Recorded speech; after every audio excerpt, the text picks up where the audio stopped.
El corazón, ¿un enigma o un misterio? ¿Qué es eso que de alguna manera impulsa nuestra vida, que está en el centro de nuestra personalidad, desde el cual sentimos, queremos? ¿Es realmente el corazón simplemente un núcleo un poco loco de nuestra personalidad, algo inconsciente, o realmente podemos establecer algún tipo de orden de educación del corazón? Eso es lo que vamos a ver hoy en Vivir con Reflexión. Atrévete a pensar la realidad, puedes llegar a la verdad. ¿Qué es el corazón? Vivimos en una sociedad muy emotiva, nos encanta poner emoticonos con corazones, pero ¿realmente qué es eso? Desde lo cual sentimos, desde lo cual parece que queremos. Claro, diríamos, desde una primera aproximación, el corazón es una palabra que designa un órgano biológico. Pero nos damos cuenta que el corazón es más bien el órgano del sentir, es decir, algo que diríamos, no es algo propiamente biológico, sino que tiene que ver con nuestra afectividad, con algo profundo. Nos damos cuenta que a la vez, diríamos, ese sentir tiene diversas capas. Podemos alegrarnos por algo como muy puntual, ¿no? Hemos hecho un buen examen. Podemos entristecernos con algo, diríamos, más peso. Pues no sé, ha muerto un familiar querido. O no sé, diríamos, no es lo mismo el enamoramiento que el amor que tiene una madre por sus hijos. Son distintas maneras de sentir, distintas maneras de sentirse afectado. ¿Por qué? Porque sentimos desde un centro, que es precisamente lo que llamamos el corazón, que es de alguna manera un tipo de valoración, pero quizás no racional, o diríamos, que no responde a un esquema de argumento, ¿no? Diríamos, parece que el corazón tiene sus razones que son como más intuiciones, valoraciones, que diríamos van acompañadas de un sentir y van acompañados también de algún tipo de lógica. Por eso me gustaría decir, en primer lugar, que el corazón no es simplemente un órgano loco, ¿no? No es que sintamos cosas pues porque sí o de manera arbitraria, sino que el corazón, el núcleo, ¿no? Desde el centro desde el cual sentimos, el centro desde el cual valoramos, tiene que ver con nuestra memoria. Es decir, yo normalmente siento las cosas desde aquello que de alguna manera ha configurado mi identidad. Es decir, valoro desde cómo me entiendo a mí mismo que soy. Y eso supone una interpretación de quién soy, haber elaborado un relato. Es decir, de alguna manera, cómo veo yo mi propia identidad. Mi identidad que en el fondo se configura por relación a otros, ¿no? Diríamos, posiblemente no siente lo mismo pues una madre por su hijo que pues un desconocido por esa misma persona. ¿Por qué? Porque la madre de alguna manera ha configurado su identidad respecto al hijo. Y eso es una memoria, es un relato, ¿no? Acerca de quién es ella misma, de cómo se entiende. Y quizás en ese relato pues ha podido haber otras personas, ha podido haber muchas vivencias.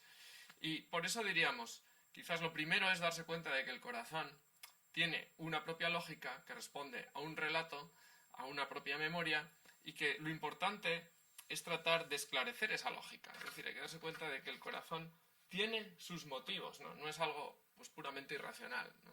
Normalmente si yo siento algo, si yo experimento una alegría, tristeza, dolor o enfado, pues es porque hay un motivo de fondo. Oye, pues me ha insultado a alguien y me enfado.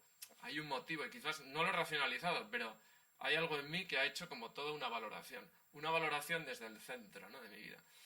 Y a veces cuando cambia el relato, pues cambian los afectos y los sentimientos, ¿no? Es decir, quizás, pues si viene un día mi jefe, ¿no? Y me dice algo, igual yo me lo puedo tomar a mal, ¿no? Pues porque tal. De repente igual otro día alguien me explica, no, oye, que es que el jefe ha tenido un mal día, pues porque ha tenido este problema económico. Quizás yo de alguna manera entiendo el relato desde otra óptica y ya, pues no me lo tomo mal, eso que me ha dicho, o no sé, ¿no? Nos pasa muchas veces, juzgamos muchas veces a las personas de una primera impresión cuando luego las conocemos mejor, cuando tenemos un relato más adecuado, pues los afectos son muy distintos. Por eso, diríamos, el corazón es algo educable, ¿no? Porque depende del relato, de la interpretación de lo que ocurre. Y esto es lo interesante, siempre es posible una interpretación mejor de los hechos. Una interpretación que diríamos no es una interpretación arbitraria que nos inventamos, que es una interpretación verdadera, correcta. Y a la vez, diríamos, es una interpretación optimista, ¿no? Que ve las cosas, pues diríamos, claro, diríamos, quizás para eso primero yo tengo que ver mi vida, ¿no? Mi propio relato de una manera correcta, adecuada y optimista. Y a veces eso no sucede, ¿no? En nuestras vidas. Igual vamos por ahí con un relato un poco pesimista, pues por cosas que hemos visto, que nos han pasado, que nos han dicho, no sé. Y quizás primero hay que corregirlo un poco, ¿no? Porque, diríamos, eso de alguna manera permite tener un buen relato sobre nosotros mismos, que nos permite ver la realidad pues también con otros ojos y también sentirnos afectados de una manera adecuada. Quizás para ello lo primero que habría que decir, aunque pueda parecer un poco contradictorio, es que no hay que obsesionarse con el propio relato. ¿Por qué? Porque el relato es algo que elaboramos de manera inconsciente. Nadie nos tiene que decir, oye, ¿cuál es el relato de tu vida? Porque, diríamos, en el fondo ya lo tenemos, ¿no? Oye, no necesito construirlo. Ahora bien, ¿qué puede pasar? Que quizás a veces hay heridas, hay problemas. Puede haber cosas en el fondo de nuestro relato que no han ido bien y hay que detectarlas. Y ahí es cuando quizás hace falta un esfuerzo de esclarecimiento, y para eso pues, es importante tener un amigo, alguien en quien confiar y, no sé, decir, ¿por qué, no? ¿Por qué veo la realidad, ¿no? De una manera un poco distorsionada, una manera pesimista? ¿Por qué tiendo a ver a las personas pues más bien como un Grinch, ¿no? Más que un poco... Y decir, quizás lo que hay es un problema de interpretación de la realidad y de mi propia realidad. Lo segundo que hay que decir es que el relato se construye con acciones, ¿no? Yo de alguna manera no me lo invento, sino que a medida que actúo, pues no sé, las cosas que voy viviendo en mi memoria se acumulan de una determinada manera. Y esas acciones, diríamos, lo importante es el foco, ¿no? Es decir, hacia dónde van dirigidas. Hay personas que quizás dirigen sus acciones mucho desde el yo. Entonces el relato es muy narcisista. Lo importante es cómo me siento yo, cómo me afecta yo. La realidad, cómo de alguna manera viene hacia mí y satisface o no mis necesidades. Desde una óptica así es muy fácil vivir muy frustrado, porque la realidad nunca satisface nuestras necesidades y además, pues diríamos, nunca nos hacen todo el caso que queremos y diríamos, y claro, mi relato siempre va a ser un poco ennegrecido, ¿no? Sin embargo, el foco de las acciones se puede dirigir hacia los otros, ¿no? Y tratar de alentar un sentimiento de comunidad. Es decir, más que ver cómo me afectan las cosas, ver qué puedo hacer yo por los demás, ¿no? Digamos, esto también es una óptica que hay que cambiarla, pero que también tiene un punto inconsciente, ¿no? Porque uno puede pensar, a ver, cómo dirijo yo mis acciones hacia los demás, pero de lo que se trata es de establecer un hábito en el cual uno ya, pues de manera habitual, más que centrar el relato en el propio yo, lo centre en los otros, ¿no? En las relaciones identitarias que me configuran. Pues no sé, como hermano, como hijo, como estudiante, como, ¿no? Dentro de una clase.